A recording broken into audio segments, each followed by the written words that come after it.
And now, Brandon Thick Boy Schaub.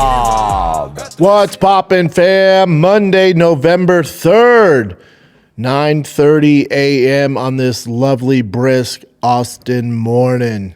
Finally cooling off. I'll take it. It's actually damn near perfect. It's like 70s out here. Sunny yesterday. I was at the field all day Saturday, all day Sunday.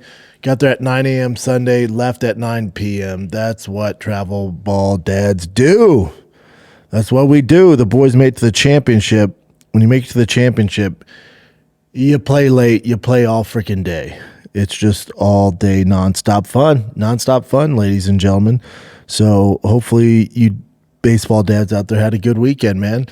We made the championship. Tiger got his first ring with this team. Tiger pitched well. He's in a Mookie Betts slump hitting wise. It's tough because we're in a 12U tournament, so you know the mound's further back, bases are further back, bigger kids throwing hard. We had some kid pitching 64, so it's tough. It's a lot to ask for a 10-year-old. 9, shit, he's not even 10 yet. So I made the mistake of talking to him in front of his team. Made a horrible mistake. Horrible mistake. Why is that a horrible mistake? You just want to let them figure it out. You don't want to criticize them or give them coaching, you know? Your boy made a mistake. It is what it is, man. Live and learn. We will do better. Great Halloween. Hope you guys had a good Halloween. I'm sure I'll get into it. I'm finding the kid. Busy weekend. I went to the mothership. I was at the mothership on Thursday. I'm sure me and Callan will get into that. So, yeah, man. A lot going on. It's SEMA week. It is officially SEMA week. So for you gearheads out there, it's our Christmas. This week is Christmas for the gearheads. So I will be out there. I will be at the Blueprint booth on Friday. So come see me on Friday. My 95 Hummer custom build is out there as we speak. So I will be there with the Hummer. I can't wait to get that thing out here in Austin. It is a 632 crate motor from Blueprint with 1,015 horsepower. And that's why I was in LA last week trying to get this thing ready for SEMA. It was a beast. You're not doing SEMA if you're not burning the midnight oil trying to get this thing done. So we got it done, but it has its issues. It's overheating a little bit. We'll see if those axles hold with all that power. Either way, I'll be at Blueprint. This thing's freaking dope. I can't wait. So if you're in Vegas and you're coming to SEMA, come see me at the Blueprint booth. I think I'm there from like 11 to 1, but I'll be around Thursday. I got to shoot a show out there. So I'll be around Thursday, be around Friday. If you see me, come say what's up. Come check out the Hummer at Blueprint. Yeah, man. Hope you guys had a good weekend. Fight-wise, the Real Housewives of the UFC is popping this week. We got cheating scandals as far as NBA Chauncey Billups style, not like cheating on their wives or boyfriends, but in regards to fraud. You got that going on. Obviously, the Ronda Rousey stuff. You have the 2 worst fight nights. I'm trying to think ever. It's up there, back to back. It's up there. So you got all that going on. So, it's not great, man. I mean, probably the thing that is the forefront of the MMA news right now is Ronda Rousey, who doesn't do a lot of PR, decided to come out and go on Bert Kreischer's podcast. Before you play this, Jen. Mm-hmm. One of the issues here, I'll probably defend a lot of Ronda, right? I'll defend some of her points, and then also I do have some questions. One of the issues here is, and we're seeing this more and more common in our sport, and Bert's a close friend. I absolutely adore Bert. Ronda going on Bert's podcast would be like me going on a Baseball Insiders podcast. You know, it'd be like me. Like, I love the Dodgers. I don't miss a game. So glad they won. I'm sad it's over. I felt bad for Toronto. Anyway, I like baseball. I don't know the ins and outs of baseball. I'm a fan. I watch all of it. I love my Dodgers. But when it comes down to the nitty gritty, like actual inside baseball, game plan, what the manager's doing, pitching, the bullpen, the other leagues, all the ins and out, the details of the game, dude, I'm a 2-stripe white belt. Bert is a 2-stripe white belt in fighting. So Ronda comes on there, and some of the stuff she said, if she just went on even just a normal MMA podcast, there would have been some pushback for some things she said. But Bert, he doesn't really know some of the references, like when she was like Khabib this, and there's no other champions, who are beloved. And it's like, whoa. Just anyone has just a general overview of the sport can rebut a little bit there, but it doesn't do Ronda, doesn't do Bert any justice when one's an expert, one's just a general fan.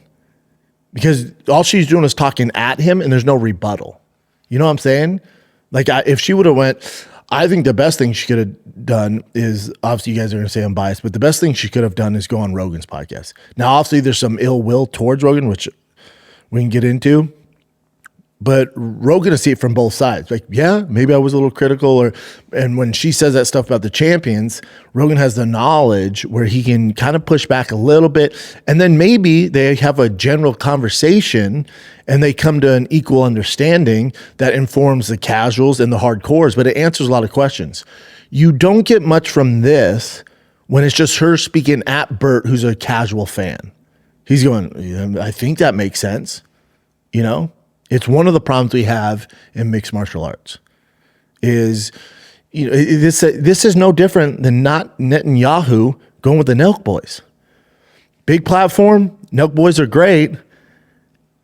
Not going to get much pushback. I don't know if those guys are up to date on the political climate when it comes to that stuff. So again, it gets views, but Netanyahu can get views wherever he goes. Ronda's going to get views wherever she goes. She could have went on anybody's pod in this, because she doesn't do it a lot. For me, I think it would have been better for Ronda if she would have went to somebody. I'm not saying me in the least bit. I take myself out of this.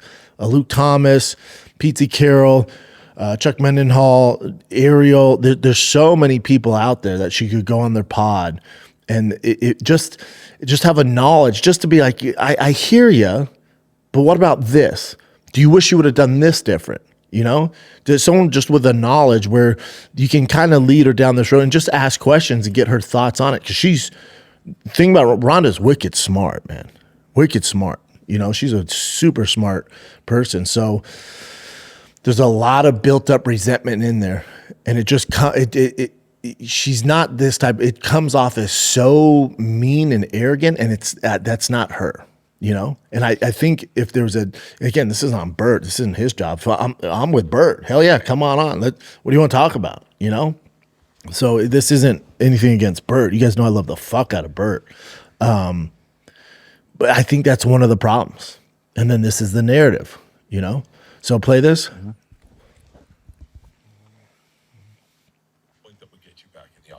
I mean, I have everything I want. There's nothing that would really change my life. Let's do price points on this. Okay, $1 billion. $150 million. $billion. $350 million. Billion. You're just fighting Bert Kreischer. All right, I will beat the shit out of you in your backyard for this house. How long do I get to train? I was just talking to Joe on the walk over. How long for me to train to beat Ronda? That'll never happen. He wouldn't know. He's not an expert. He's a fan with an audience. That's interesting. Pause it.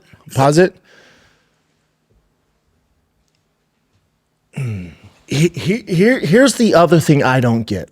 Here's the other thing I do not get. Bert and Joe are close.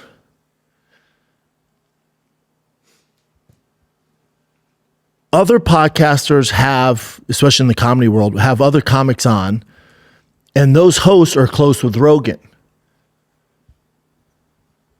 When you bring somebody on and they throw a jab at your boy, I don't understand how you just let it ride or have fun with it. Oh, what?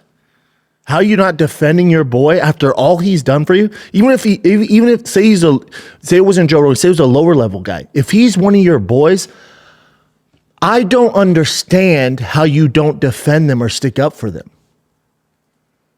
It's such cuck behavior. I don't understand. I'm not saying he needs to get in a fist fight with Ronda. I'm not saying these other comedy podcasters have to die on the hill and defend their boy. But what you're not going to do is come on my platform and throw jabs at one of my friends. I don't understand that. I don't understand it. I don't get it.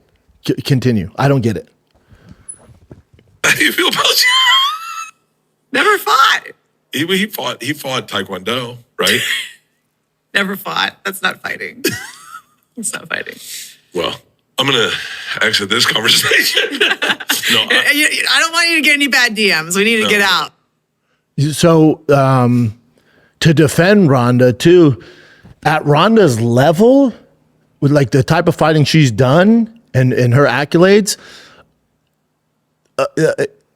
a guy like Rogan, like Bryan would tell me, oh, I fought before. You haven't fought. Now, to the average person who's never been in any competition, yeah, they can say they fought.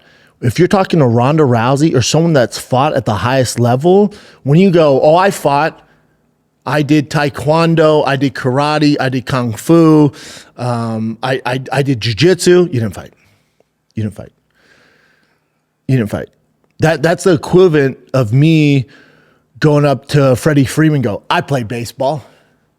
Dude, when you extended on that out to win the World Series when Mookie for the double play, dude, I did that. I did that in middle school.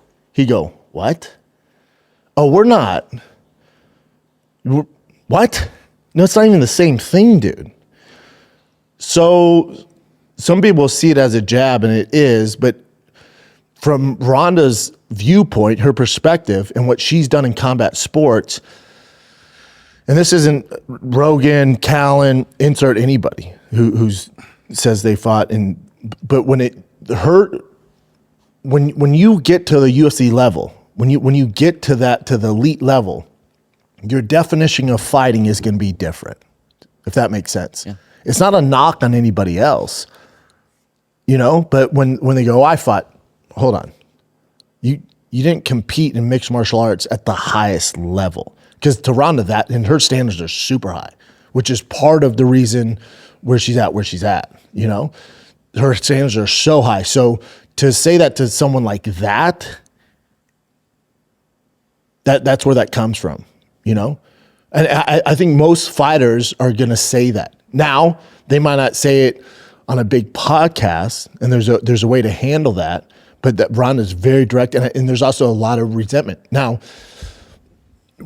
the way Ronda's handling this PR stuff that she's doing, I don't know if it's to sell a book or what. I don't think she's come out and fighting, but what made Ronda great is I've told you guys this. She's like a Kobe Bryant. She's like a TJ Dillashaw. She's such a fucking savage in every aspect of life. She's such an absolute winner. So it's going to be when you're an absolute winner, everything's very direct. Very to the point, no bullshit, cut the fat.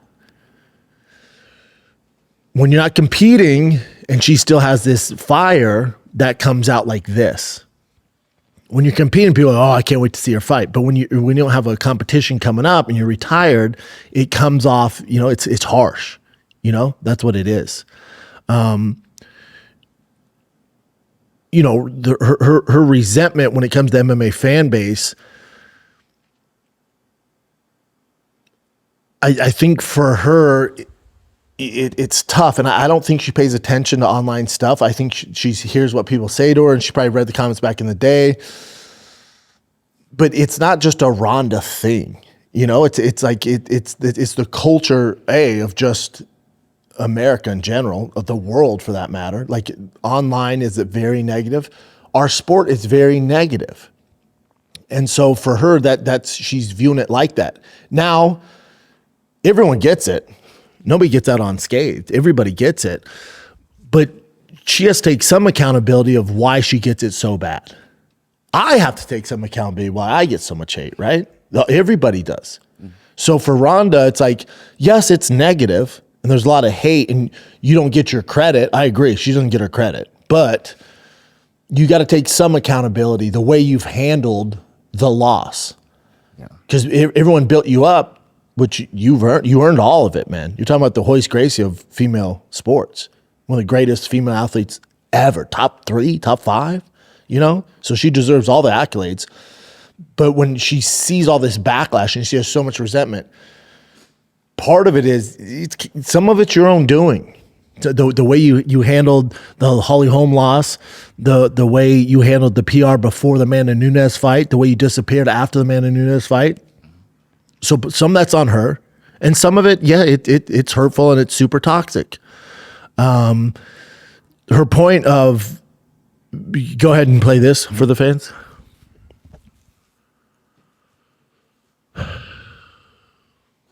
Are the most, what have you done for us? Fans and media are the most, what have you done for us lately crowd of any sport. Like, you look at WWE and they have such a reverence for the Not a legends. sport. And at MMA, it's like the second that you're not on top, you're not shit and you never were shit. Chuck Liddell, when he's on top, oh my God, he's the best. The second that he loses, oh, Chuck Liddell ain't shit, he never was shit. Rampage Jackson, oh my God, he's the next Mike Tyson, he's so great. Second he loses, oh, Rampage ain't shit, he never was Rampage shit. is beloved. GSP, oh, Beloved. he loses, Beloved. he's not shit, he never was shit. And I think the only reason that why MMA fans have their lips so firmly planted at the base of Khabib's cock is because he retired before he reached his limit. And if he kept fighting until he reached his limit, everybody would be like, oh, Khabib ain't shit, he never was shit. And they're like that with everybody. Like, name one person. I mean, Brock ain't shit, he never was shit. Name one past champion that has What's Bert saying? that the kind of respect that the current champions do. It's really sad because I think it encourages people to try and get out while they're peaking and taking all of that equity with them instead of passing it on to whoever's next to take up the mantle. I wanted to retire undefeated because I was so afraid of, like, oh, everything that I've accomplished is going to be nothing if I ever lose. So I have to retire undefeated. MMA fan. So just off the top of my dome, just no looking up anything. Let me go through guys that are beloved with losses and lost the belt or never got to the belt. Just off the fucking tip of this CTE brain. Nate Diaz. Beloved. You ever looked at Nate Diaz's record? It's pretty salty. Beloved. Huge career. But he can't walk the streets. Everyone loves Nate Diaz. His brother too. Rampage Jackson, fucking beloved, beloved. Max Holloway, Volkanovski, GSP is a massive one. Nogueira, Frank Mir, Brock Lesnar is still beloved. That was a bad take. There's so many examples, and what she's missing is it's not predicated on wins and losses. It's depending on how you react to those wins and losses. And that's what she has to take accountability for. She mentions WWE. That's a little different. I know people love WWE and more power to you, and I respect what they do. But that's scripted, and even if you're into it, you still know that, say fucking The Miz lost, it's not his fault. It's not like he made a critical error and lost the match. And then there's a whole narrative, there's a whole storyboard behind it. So that's a little different, that's a little different. Hulk Hogan, he had his issues, beloved, if you want to talk about that sport. Undertaker, there's so many examples, Mike Tyson, fucking beloved. Everyone loves Mike Tyson. There's a ton of fucking guys, a ton of guys. But again, that's her perspective, Amanda Nunes, beloved. There's so many people in our sport. And then there's also guys that maybe never got the belt. Uriah Faber, Mike Brown, Matt Brown, Roy McDonald. There's so many fucking examples just going off the top of my dome There's so many examples where they either fought for the belt, lost the belt, or never attained the belt, and they're beloved. DC, the Dominic Cruz. There's so many guys and gals. There's so fucking many. It's just that's how she views it, you know.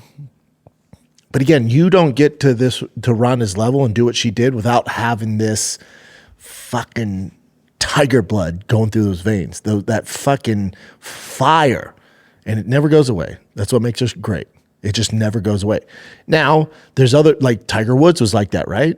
Tiger Woods has an entire PR team, including Nike, that goes, hey, where they may be going to a private room and he's spitting fucking fire like Ronda, but there's handlers that go, well, you can't say any of that. This is how we're going to deal with it so people don't hate you. And she's like, what have you done for me lately? Hate to tell you guys, that's every sport. Patrick Mahomes lost this past weekend. He's the worst. He started off not great. He's the fucking worst. Last year, he was better than Tom Brady. It's just human nature, and with social media, that's what we deal with. It's just the way it goes. And for MMA, there's no off season. So it's even more prone because they're conditioned, because you can lose a fight and then fight 2 months later sometimes, or 3 months later. And you win that one, you're the best. You lose the next one, oh, he sucks. But then you win 2 more, he's the best ever. So it goes through these things. Think of Volkanovski, right? Pound for pound, number 2, might have been number 1, and then goes on a bad streak with, Makhachev, loses, gets knocked out, then gets knocked out by Ilia Topuria, falls out of the top 10.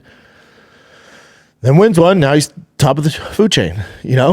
It's just that's sports across the board. What have you done for me lately? It's just the way it is. It's just the way it goes. It's just the way it goes, man. Across the board. But she takes everything personal. She thinks everything's. It's just she thinks she's the one. She's the only one getting this. It's across the board. It's just what athletes that are in the spotlight have to deal with. It's part of the game now. But she's taking it all personal. Again, that's what makes her the best ever. But then also, it's also a detriment now when you retire and you're doing interviews and she still has that fucking venom in her, Let's take a little break here, kids. We're sick of the ads. Go on over to the Patreon right now. It's patreon.com/TFATK. If you're looking for the perfect buzz without the hangover, I'd like to tell you about Breeze, spelled B-R-E-Z. It's an incredible functional beverage company revolutionizing how we drink. Their line of feel-good tonics are the perfect alcohol alternatives with an effect you actually feel, y'all. They use a small amount of THC, CBD, and functional mushrooms to create a fun effect without all the traditional downsides of alcohol. And no, these aren't like your typical edibles where you never know what you're getting. Good Lord, they're not fun. You'll fill each blend with about 10 minutes, and the effects will last about an hour, hour and a half, similar to a little cocktail. It's mellow enough for your moms to try, but stackable if you're trying to ramp it up. They ship all across the United States, so head on over to feelthebreeze.com/Schaub, S-C-H-A-U-B. Use the code Schaub for a $5 credit and free shipping on your first order.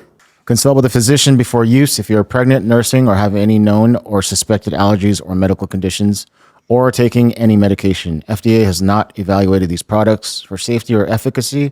Products are intended for 21 and over. Yeah, she looks like she holds in a lot of stuff, by the way. She always has, but that's what makes her fucking the greatest of all time. One of the greatest of all time, So it's give or take. Yeah.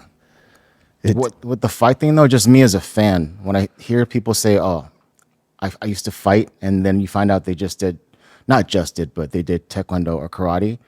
To me, since MMA came about, I'm like, that's fighting. Like Muay Thai is fighting, but Muay Thai, boxing. Karate, yeah. But karate, and I don't know why, but karate and taekwondo, I don't feel, even when people do jiu-jitsu competitions. That's not fighting. But they'll say that, right? They'll go like, oh, I have a fight coming up. I'm always like. It's not fighting. Yeah, it's a little. So I get that part of it. Now, if you're Ronda too, she's earned the ability to say what is and what's not fighting. If you fought in the UFC, if you made it to the pinnacle of the sport, yeah, she's on top of the world. And you want to talk about, even if you don't have to have Ronda's accolades, if you made it through the ranks into the pinnacle of the UFC, you can kind of dictate what's fighting and what's not. So when someone goes, I know what that's like. I did taekwondo. Doesn't count.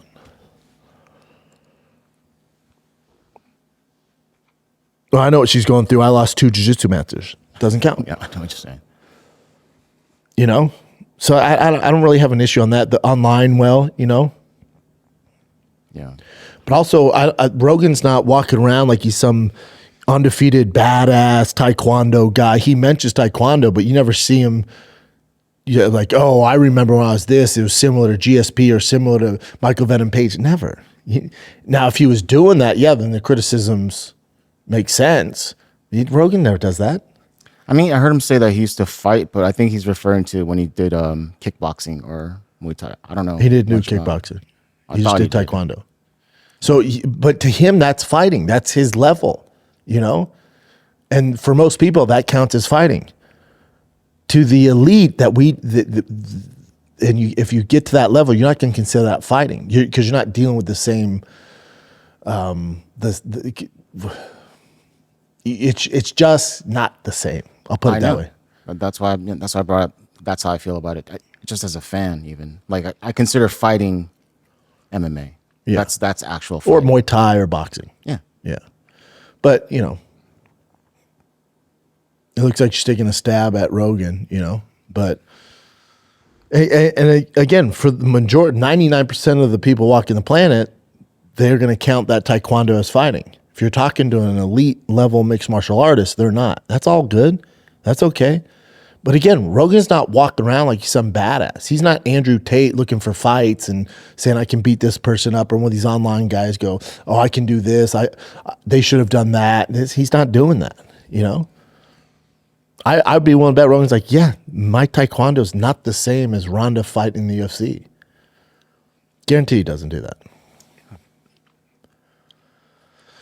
Bert should push back a little bit, though. I mean, dude, it's got to be a tough position. That's why he was kind of like just laughing because he didn't know what to say. I get you got to defend your boys and stuff, but that's more like I don't know what the fuck to say here. Yeah, even when I was at the mothership, you know, people throw jabs at close friends of mine, and they threw a jab at a buddy, and everyone laughed, and I just shook my head and went, I'm not jumping into it. I'm not adding to it, having fun. Nah, man. And that's not my show, you know? If it was in here, I'd be like, no, hell no. Edit that, Jen. No, we ain't having that. I don't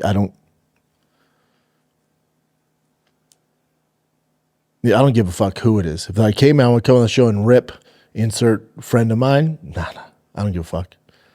That would do great views. Not what I do, man. I don't give a fuck. It's not happening. Go on somebody else's platform. And they'll find it. That's the world we live in now. Just soft fucking people.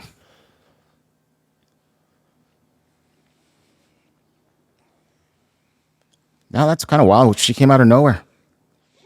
Back in the headlines. Yeah, and out of nowhere, and I would like if you gave me 100 podcasts, I would not have said, yeah, she's gonna come out of her PR retirement and go on Bert Kreischer. I don't get it. Yeah. But maybe she's a fan and feels comfortable with Bert and knows she's not going to get pushed back and make sense. But this is part of the problem, you know? And again, it's not Bert's fault. Get your views, dog. It's not his job to be some expert. He's like, yeah, hell yeah, let's do it. And he's just there for a good time. Yeah. But you can't let people come on and talk shit about your friends. Especially when your friend's done a lot for you. That's what I don't get down with. Yeah, I don't know how it is to be in his shoes. That was just very uncomfortable.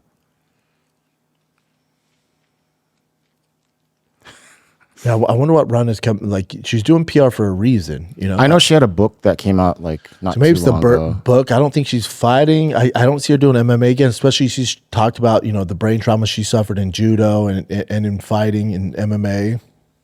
So that wouldn't make too much sense. But she was on like an actual I think she was even on Breakfast Club. I could have sworn. On Breakfast Club, right? Yeah. So she's that's kind of just maybe it's for the book. I don't know. And her farm, like she's wicked smart though. So it's like if somehow she could turn the script where she was beloved by fans, she'd be a great commentator even just for the big pay-per-views or the big female fights or the championship fights, like just to have her in there would be freaking so valuable, man. Yeah, because she was everyone loved her. She was like the darling. It's just when like near the end of her career, just like you said, when she wasn't talking to people and just seemed kind of very like, I don't know, just someone you don't want to be around. Just kind of like, Yeah, it's a shame. But she was very lovable before. Yep. What else you got, Jen? All right, so obviously the fights last weekend, you're not you're not super stoked about, but there's they some don't deserve for me to controversies. cover it. They don't. No. If you're not going to put effort in, I'm not going to fuck off. No. You don't give us the 2 worst fight nights in a row and then get the same coverage. No. All right. Well, so there's another betting controversy that happened, and a lot of people took notice. I didn't even know this was going on. I sent to you yesterday because I was dealing with family issues and Tigers baseball and Halloween and all this shit. So I wasn't on social media, and I'm like, oh, let me see what's popping on Twitter because that's where I get my news. And I go on there, I'm like, holy shit. Yeah. We got a Chauncey Billups NBA thing going on here, don't we? Yeah, so it's against that guy, Bulgarian versus Valley. And Bulgarian was like the favorite to win by like -2 something. Then it went down a lot later. And then, you know what? Let's have this Hey Jive guy explain it. He explains it very well.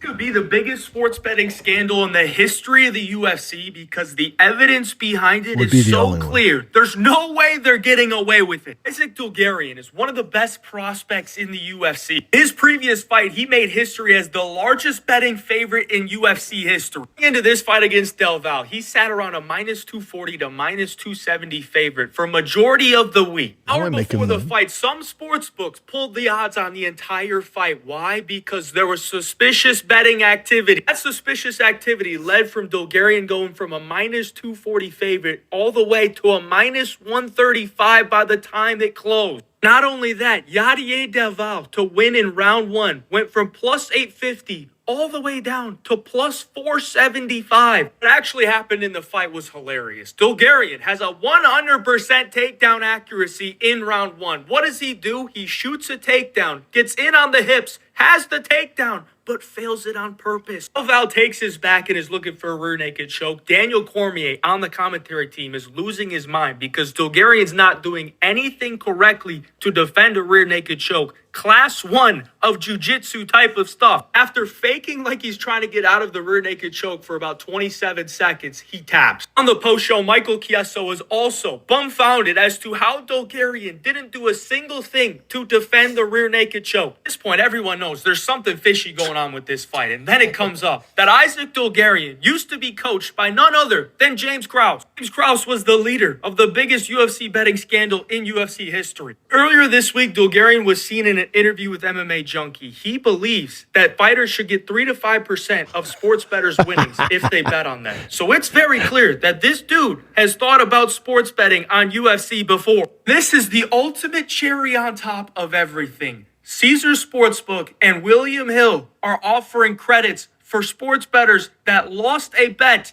on the Dulgarian versus Del Val bout. Sportsbooks themselves, one of the greediest operations known to man, are literally saying that fight was sketchy as fuck and we are going to give you your money back because that was just not fair. There's clearly something to look into. FBI needs to investigate it, find the bettors that made the massive bets on Del Val, that moved the line, find their connections, check the bank accounts. Cash Patel, step in. Yeah, he's right. So here's the thing. Go to his purse. Go to that fighter's purse that was fucking doing the shady shit. Bulgarian. So when it comes to the NBA, like Chauncey Billups and Rozier and stuff like that, that doesn't make sense to me because they're paid so much money. I think Chauncey's salary was like $3 to $6 million a year. Rozier signed a huge fucking deal. So it doesn't make sense to me. The only thing that you could chalk up the NBA scandal and all that stuff is they're gambling addicts. Like they enjoy the chase and it's just what they do. Yeah. Well, to me, it's almost like in the UFC, especially this Bulgarian fella, that would make more sense to me. They're not paid well. at all. So they're trying to earn extra cash. The circumstances aren't great compared to the NBA, NFL, MLB. So it makes more sense. There's some shenanigans going on especially with lower level UFC guys, especially. I can't find his purse, but they said they not secretly, but quietly let him go. Yeah, this is what else is alarming. Is the UFC's kind of hush hush about this. There's not much going on there. I would assume he's getting like, I don't know, maybe 40 grand, 30, 25 grand. So this makes sense. This makes more sense. You're not seeing anything about how much he's making. There it is, 4,000. That's promotional guidelines, compliance pay. That's all the stuff you got to do, the media and stuff, I think.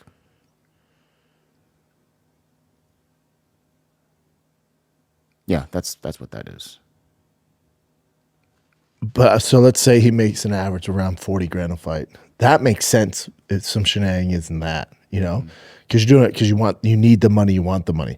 NBA, NFL, MLB, it doesn't. Those guys make so fucking much. You're just talking about they're just addicts to do it at that level. Yeah, but then that's what I was telling you too. I was like, I knew there had to be some, but it seems like it's way more than we're not catching on to it. Oh yeah, it's everywhere. Because like UFC is like very hard. It seems like it'd be tough to do, but fuck, it's probably the easiest to do. I don't know. Yeah, you just, hey man, take me down and fucking, because and it's only on you. Think about NBA. Whether 5 players on the court,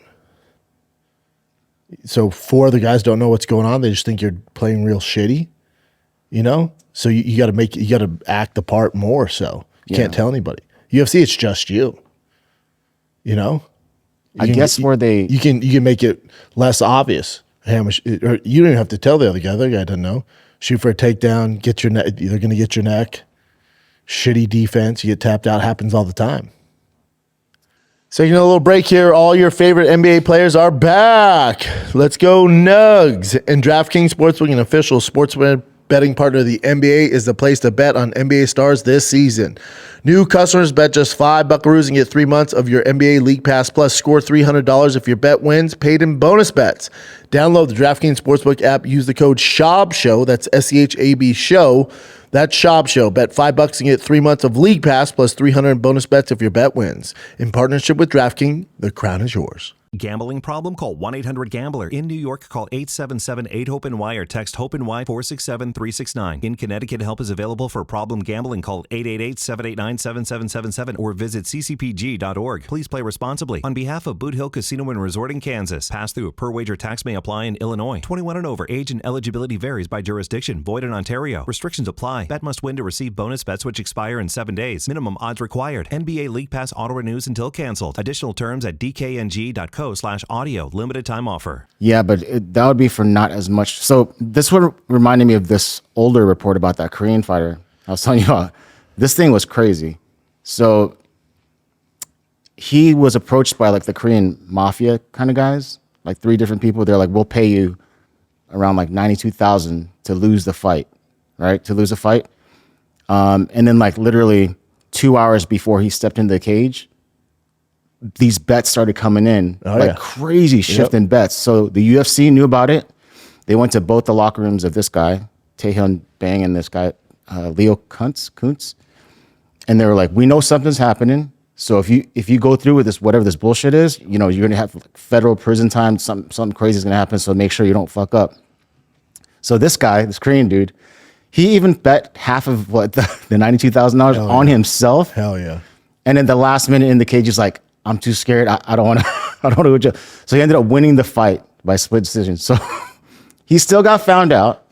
Right now he has a Korean mafia on top of him, and then he was sentenced to 10 months in prison in Korea. Yeah, it can't end well. But someone bet like $1 million something. That's why I was like, what the in the last few hours. Just a big Hung Bang fan. It's like, yeah, if it was like a more famous. Yeah, that makes sense. Yeah.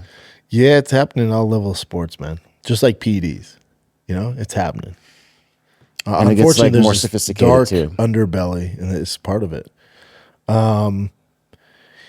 Yeah, the UFC is gonna be in some shenanigans, man, because this can come out more if the FBI does get a hold of this, starts looking into it more. They're gonna find more of it. And then also with the antitrust lawsuit, now they're asking for documents from managers from the big boys, like the two biggest, like Ali, who works with all the top dogs. The other, Abdelaziz guy? Yes, that guy? the other manager who works with so many of the big names. They're asking for text and email exchanges with the UFC and those managers. So this is going to uncover a ton of shit, man. It's not going to be good. Yeah.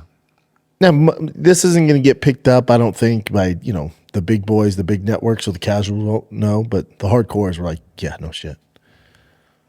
I didn't expect it to be this much, but now I'm thinking like it's happening. It's got to be happening way more than I thought before. There's some shenanigans. So they just have to be slick about it. You're talking about international too? Yeah. And the mob's involved, the mafias, whatever. Mob's involved. You got guys who aren't making a ton of money. It's they think it's life-changing money, It's going to be more prevalent in UFC than anywhere else. Yeah. Easier to pull off. It's just one guy involved. What is this? I don't know who this is, but... It says, very important tidbit here. The FBI notified the UFC of abnormal action in the line movement and gave them hours to pull a fight.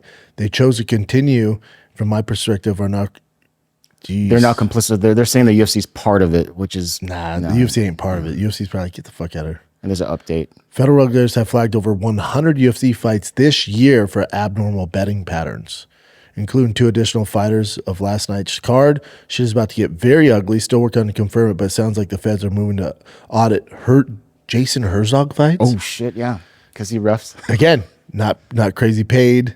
These guys that are lower level paid but can influence the fights, that's who you're going to see more and more of, I forgot to mention that Tahim banged the Korean dude. After that happened, he still fought one more time in the UFC after everything happened, which is kind of like... Yeah, it's going to get weird.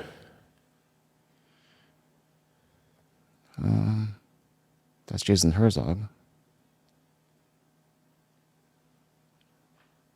So Herzog says, you seem upset, a symptom of the hormones, I hear. What did Herzog reply back to? That looks like that's him replying. Click on it. Where'd it go? You seem upset. A symptom of the hormones, I hear. And then Harry Mack. Click on that then. It says replying. This one? We're looking for, let's see. Larbrand's the MMA ref on Twitter. Jason Herzog, fuck you. So click on that. You're supposed to see a picture.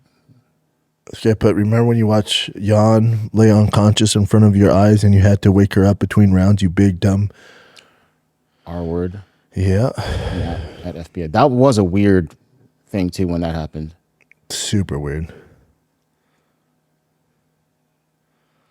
Yeah, this can't end well, dude. Mm-hmm.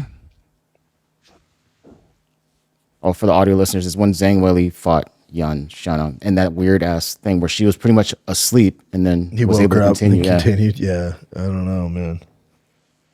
I don't know, dude. It's not good. Well, more drama for the UFC. Yeah, they don't need this. And it's interesting too because the reason a lot of these things, like everyone wants to hate on DraftKings and the moral ethics of FanDuel and all that shit out there, all the betting stuff, the betting companies, they're the ones who flag all this stuff. If it wasn't for them, we would have no clue. If it was just like MGM, if you're just betting at casinos, then it wasn't online gambling, we wouldn't be privy to any of this. So with FanDuel, DraftKings, what they're doing is they're seeing the shady business and they're shutting it down and reporting it. Yeah. So they're actually helping.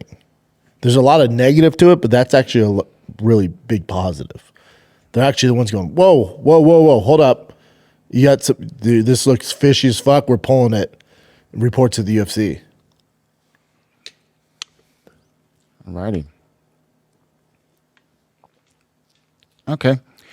Another thing that happened from that fight was the eye pokes from Ante Delia, who was also the guy that Tom Aspinall vouched for. He's one of his training partners, saying like He's the guy that, if he made it to the top, I would just vacate my title. He got poked in the eye. No, he's the one this guy, Anthony Delia, literally said when Tom got poked, he goes, I don't know how that happens. I'm in 33 different fights, whatever. I've never poked someone in the eye. And then this weekend, he poked the guy in the eye? Poked Waldo in the eye. And then Waldo, was it Waldo? It's Cortez. But he ended up knocking out this guy, Delia, after it. Oh, Cortez knocked out Delia? Yeah, because it took him a while to get better. And then he knocked him out, then went straight back to his eye and held his eye going, oh, shit. So it's just kind of crazy how this happened literally like right after Tom had that. He goes, I really don't understand. I've had 33 fights and never poked someone in the eye. I do believe the punishment for that should be severe. Yep. Keep going down. And then he got knocked out. Yeah. But that's it for that article. But yeah, that was pretty crazy. And this is just one more on the whole eye poking thing.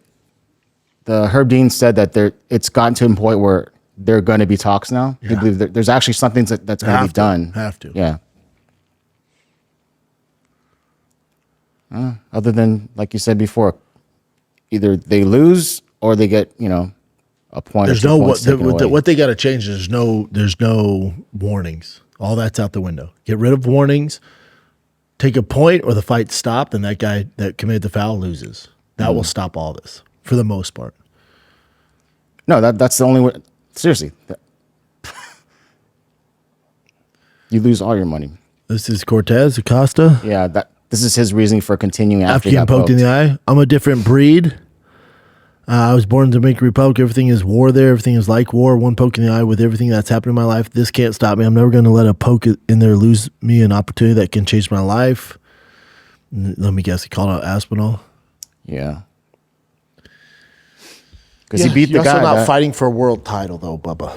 Yeah. You're fighting a lower level guy. It's just the stakes are a little different. If you lose, you can live to fight another day. Tom loses his belt. It's just you're not playing the same game right now. Yeah, completely different level. Way off. So this video started coming out about how many fouls that Cyril Gahn has done, and I'll just play it for you here. Hopefully we can use some of this. This says Cyril Gahn fouling almost every one of his opponents. Yeah. We can definitely play it on Patreon. This is a reason to subscribe to Patreon. It's patreon.com/TFATK. Good God, he just need a down opponent. And there's a lot of, groin shots and back of the head. And then you see poking right there. Back of the head. The behind the head shots are weird because that guy's turning away, Yeah. So those you'll see the ones where... That's a reach. You'll see where he hits straight up on the back of the head. That's definitely a groin shot. That one's back of the head. Oh, yeah. Yeah. Talk about the JDS fight. Now he's fighting Rosenstruck. Kicked him in the nuts. Mm-hmm. Poked him in the eye. Poked him in the eye again. Need him in the nuts. That was kind of close, but... He clearly has a fucking problem. You poked him in the eye, Volkov. And he won that. Right there, boom. And he won that fight. And you'll see here. Watch. I mean, back of the head. It's just straight in the back of the head. And that looks like Murgliata, right? Yeah. Tate Ivasa. Back of the head for sure. And John Jones. Yeah, I mean, he's a dirty fighter. I mean, but also these guys, not all of them, but these guys are going to push the limits as far as they can till you do a rule change. That's professional sports. Yeah. If you can gain an advantage and not suffer major consequences, that's what they're going to do. So it's on the commissions. Let's take a little break here and we'll jump right back in this juicy episode of The Real Housewives of the UFC. Listen, when I started this podcast, it seemed like I had to figure it all out on my own. Script, setting up, filming schedule, logos. It was super overwhelming. Every day seemed to introduce a new decision that needed answers. When you're starting off with something new, it seems like your to-do list keeps on growing every day, new tasks, and that list can easily begin to overrun your life. Finding the right tool that not only helps you out, but simplifies everything can be such a game changer. For millions of businesses, that tool is Shopify. Cha-ching! Shopify is a commerce platform behind millions of businesses around the world, 10% of all e-commerce in the US of A. Get started with your own design studio with hundreds of ready-to-use templates. Shopify helps you build a beautiful online store to match your brand style. All right? Get the word out like you have a marketing team right behind you. And best yet, Shopify is your commerce expert with world-class expertise in everything from managing inventory to international shipping to processing returns and beyond. So if you're ready to sell, you're ready for Shopify. Turn your big business idea into cha-ching with Shopify on your side. Sign up for your $1 per month trial period and start selling today at shopify.com/Schaub, all lowercase. Go to shopify.com/Schaub, all lowercase. Cha-ching. Yeah, everyone agrees. Take a point or disqualify him. That's it. This is old footage of He goes, I do poke people in the eyes. John Jones talking about the eye poke stuff. Let me see. Hold on. Let me. All it says is I do poke people in the eyes. It's just in his expression. It just makes it that much. Look at his funnier. face all. I do poke people in the eyes, and it's very illegal, but I do it. It's like if someone's coming at me, I'll just put my hand on their forehead, and a lot of times they end up missing the punch that was intended for my face, and sometimes it lands in people's eyes, and people hate that. They're like, Johnny, you're a very talented fighter. You don't need to use an illegal tactic to be successful. I try to tell people it's not intentional, but now I'm kind of known for it, and it's working. How wild is that? Well, yeah, man. If it's working, He's like, it happens, but when it does happen, it fucking works. Yeah. Again, what are you going to do? The rules state they don't do shit. Gives me rest too, and it compromises my opponent. Like, yeah. Dim the rules. You got to change the rules. Other guys are going to do whatever it takes to win. Not all of them. But it seems like But the greatest to ever do it is an eye poker. So what's that tell you? it's the usual suspects too that always do the same thing. Oh, yeah. Oh, it's guys who have questionable moral compasses, you know? And this is that DBX Fourth Thing Dirty Boxing thing. John Jones rode in on a horse with an eye He was patch. cornering his boy, yeah? Yeah, Gable. No, Gabe Steveson. Yeah, Gabe Steveson.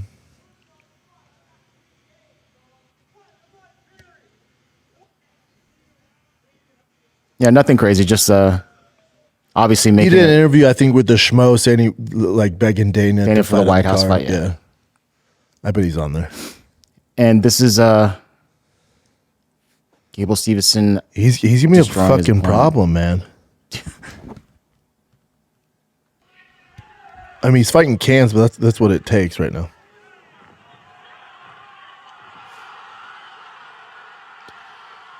He's fucking jacked too. Yeah. I think Mick Maynard was there too. Right in front of him. Yeah. And he's telling Mick, he's like, dude, let's go. What do we got to do? Put him on Dana White Contender Series. Hey, Dana, the heavyweight division needs fucking something. This guy could be a good answer. At least to bring some fucking new blood into the division. Mm-hmm. Yeah, he's exciting to watch. And this is Bryan Battle. I remember he got released from the UFC because he kept missing weight. And this is him fighting this dude. Oh. Let's see the whole thing.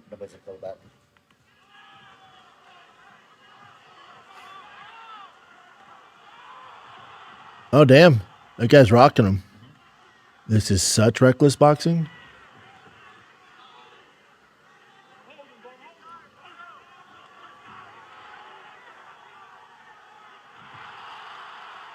And he didn't stop it, so.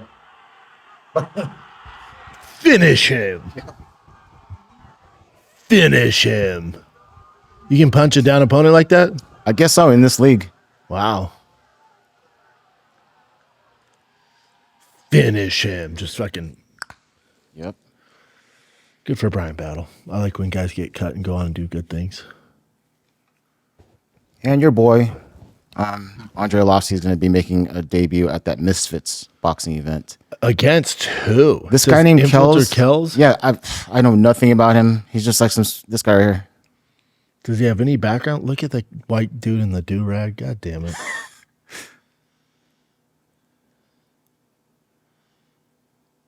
Yeah, not much on him. Kel's an influencer and reality TV star who could promise for a stint on Netflix. Too hot to handle. And he lost a unanimous decision. Well, let me get this straight. Andre Orlovsky is fighting a guy who was on Netflix's Too Hot to Handle? A reality show. Okay. I think I know how that's going to go. Well, it should go a certain way unless something's crazy. And also Andrew Tate. So Andrew Tate is going to be apparently replacing KSI as CEO for that same promotion, Misfits, and he's going to fight someone as well. Misfits is huge. They're doing some stuff right. Listen, with Tate, I know, there's a lot of hate there, and some of it's earned and some of it's crazy, but for Misfits, he's a controversial figure, and that's the game. Yeah. That's the game. He has a huge fan base. Like this, unfortunately, in the current climate, this is the recipe for success in fighting. It's heading down that It's path. going to be very successful. A ton of people are going to watch. And he's fighting another influencer and also reality star, Chase DeMoor. Does he have any background? Yeah, he's their champion right now. Okay, cool. But then there's like this, like Tate said, there's like a hydration clause, and he has to, Chase has to fight at 200 pounds. He's never been under 200 pounds. How much is he? He's like 225 or something, 224. Interesting. That's him. 6'5", too. Shit. Oh, let me see what he says here. Your new CEO. I wouldn't say it was a hostile takeover, but it was certainly planned. And Mams and I are going to be working together to finally put Misfits where it belongs on the world stage. The largest disruptive force in sports entertainment history. So considering that somebody who failed at their obligations to make this organization as big as it should have been has been ousted, and I'm the new CEO, I guess it's my job to make the most entertaining fights. Who's the person who everybody wants to see fight? Who's the guy I can sign that everybody will tune in to watch fight? It's me. Isn't that convenient? Quite easy. I heard he's a great guy, easy to work with. So for that reason, I myself am going to be fighting as CEO on the next Misfits show, December 20th, here in Dubai. I like Misfits. It's fun. And our boy Ben the Bane Davis usually I like Misfits. does commentary stuff. Yeah, they're crushing it. Oh, let's save that for Fire and Kid. What do you think about this? Mayweather versus Pacquiao, part 2. Hate it. It's like actually in the works. Hate it. 2026, okay. And Jake Paul's looking for a new opponent for Gervonta Davis, right? Gervonta Davis, dude, bud. Quit getting in fucking trouble, dude. How many times? You ever look at his rap sheet? What the fuck, dude? What Domestic are we stuff doing? too, yeah. What are you doing?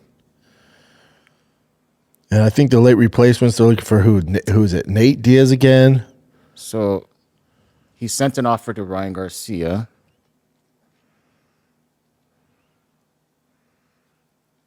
That'd be interesting.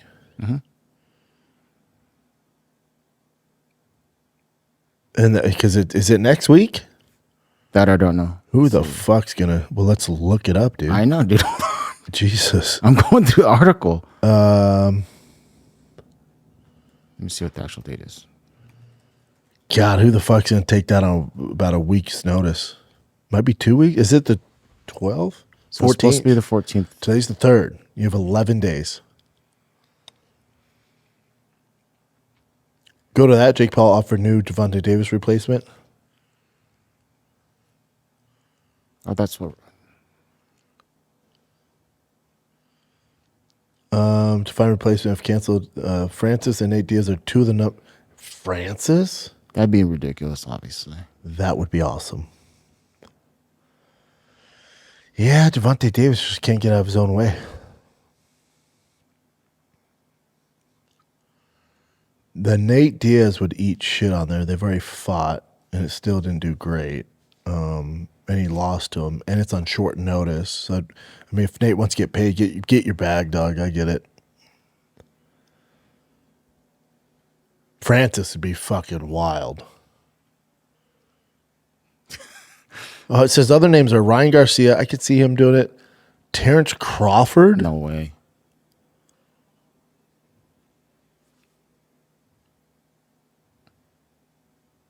Yeah, I mean, Terrence Crawford could take it in 11-day notice and beat the shit out of him.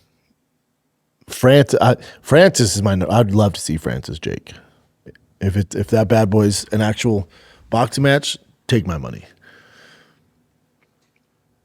Yeah. All those names, Ryan Garcia, Terrence Crawford. The problem he's going to have is the 11 days notice. Unless they shift it to a different date, but who knows? They will. If no one agrees to it, they're going to have to, obviously. Yeesh. Is that it, Chin?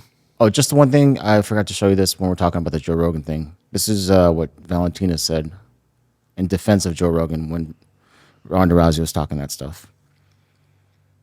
She goes, I see Joe Rogan as a huge expert of martial arts, nobleman, hunter, sportsman, and a good example for youth. I mean, you might as well put, I like pretzels. Like that.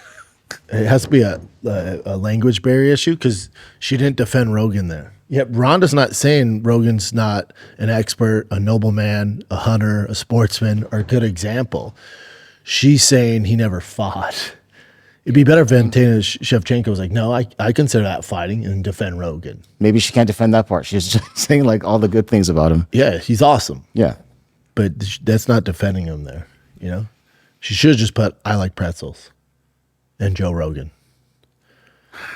All right.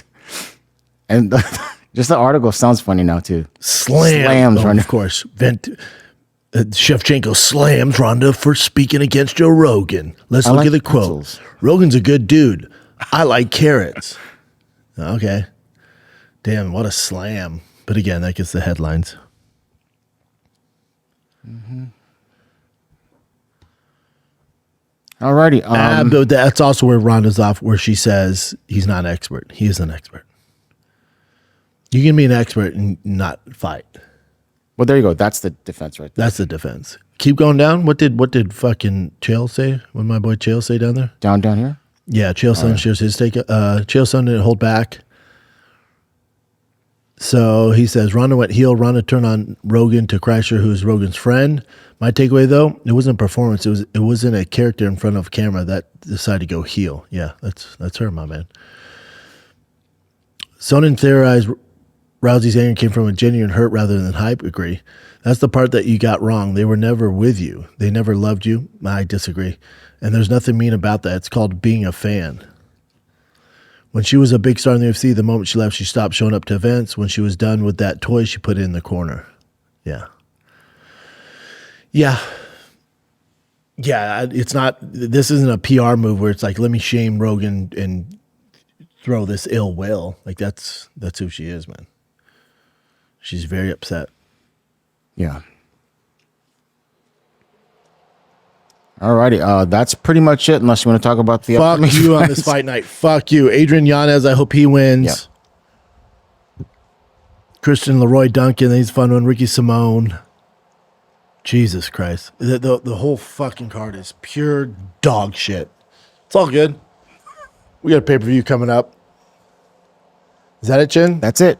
All right, if you enjoyed this episode and we can show clips that we couldn't show on here, subscribe to the Patreon. It's patreon.com/TFATK. You get this show, Schaub Show, ad-free. You get extended Find the Kid episodes. You get Q&A, bonus content. It's only $5 a month. Head on over to patreon.com/TFATK right now and get you some. Get rid of these ads. I love you guys. I'll be at SEMA this weekend. Oh, I'm sorry, this week. Thursday, Friday. If you see me around, come say what's up. We'll see you gearheads at SEMA. Love you guys. Be nice to each other. I'm out.